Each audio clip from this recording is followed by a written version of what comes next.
Banyak yang bertanya, kenapa Aceh terlihat marah? Kenapa Aceh sering dianggap membenci? Jawabannya tidak sederhana. Ini bukan soal suku, bukan soal orang Jawa. Ini soal luka panjang yang tidak pernah benar-benar disembuhkan. Tahun-tahun 1989 hingga tahun 1998, Aceh ditetapkan sebagai daerah operasi militer. Tentara masuk ke desa-desa, warga sipil jadi korban. Penangkapan tanpa surat, penyiksaan, orang hilang, kuburan massal, semua terjadi atas nama negara dan pemerintah pusat. Karena pusat kekuasaan ada di Jawa, kemarahan itu sering salah alamat. Bukan ke rakyat Jawa, tapi ke sistem yang datang membawa senjata. Aceh membantu Republik di saat Indonesia hampir runtuh. Emas Aceh dikirim, pesawat dibeli, perjuangan diselamatkan. Sebagai balasan, Aceh dijanjikan otonomi dan penghormatan atas jati dirinya.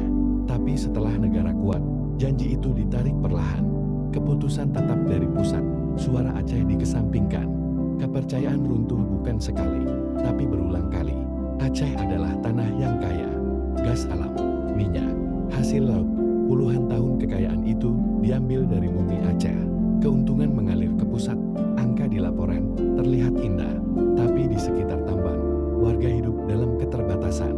Aceh merasa tanahnya diambil, hasilnya dibawa pergi. Program transmigrasi besar-besaran mengubah wajah Aceh. Pendatang diberi lahan dan akses. Sementara banyak orang Aceh kehilangan tanahnya sendiri. Posisi penting lebih sering diisi orang luar. Pelan-pelan muncul perasaan Aceh seperti tamu di tanahnya sendiri. Ketika Aceh bersuara, jawabannya sering sama.